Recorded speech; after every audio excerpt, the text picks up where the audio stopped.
And now to our second speaker, April Allderdice. Now, April is an alumnus of McKinsey & Company. She's an alumnus of the National Renewable Energy Laboratory, Columbia Business School, and the Wesleyan University. She was a founding member of Grameen Shakti, the renewable energy business of Grameen Bank in Bangladesh, which has enabled 650,000 people to light their houses, schools, and businesses with solar energy. April is now the co-founder and CEO of Micro Energy Credits.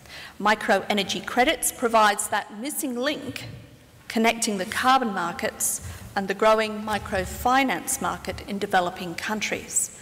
April is going to explain how that link is made. In 2008, Micro Energy Credits won the Global Social Venture Competition for a business model that is game-changing for the poorest. So, for a grassroots perspective on the world's poor, I'd like to welcome April Allderdice. First of all, my journey with microfinance started when I moved to Bangladesh in 1996 to help the Grameen Bank start their renewable energy program. And as many of you know, microfinance enables poor people to start their own businesses and gradually bring themselves out of poverty, and oftentimes works specifically through women. What we did in Bangladesh was that we marketed a portfolio of renewable energy products to Grameen Bank's clients. So what you see here are solar panels that this microfinance client has used in his store. And the solar light actually enabled the entrepreneur to stay open later into the night, and with increased earnings was actually able to repay the loan he took for that solar panel. After he repaid that loan, he then ended up buying another solar panel, which he brought into his house, and then that enabled his kids to have light at night, and they were actually able to learn to read.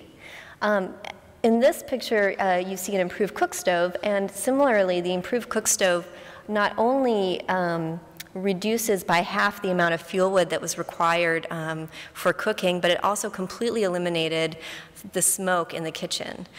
So this woman is actually able to have a clean, a healthy cooking environment with this cook stove.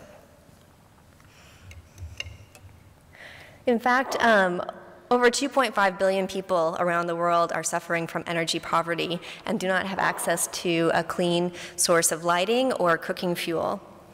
Microfinance clients often fall into this category, and it turns out to be a vicious cycle of energy poverty for them. So first of all, they are spending quite a bit of money every month. In some cases, it's up to 30% of their income on pretty much the worst sources of fuel. So this is kerosene, fuel wood, it could be charcoal. So they're spending a lot of money on fuel that actually makes them sick. So it causes health impacts. They're spending more money on the doctor. It can cause chronic respiratory disease. In childbirth, if there's not sufficient lighting, it can cause maternal mortality. And also kerosene can, it can be knocked over, causing burns or fires. It impacts women and girls primarily because they're often the ones who are forced to actually spend time collecting wood rather than going to school or earning money. And then from an education perspective, it's not even a sufficient source for learning to read. Not to mention the environmental impacts.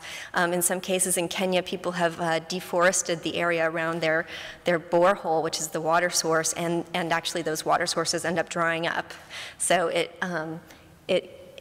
even degrades their environment in such a way that makes them more poor.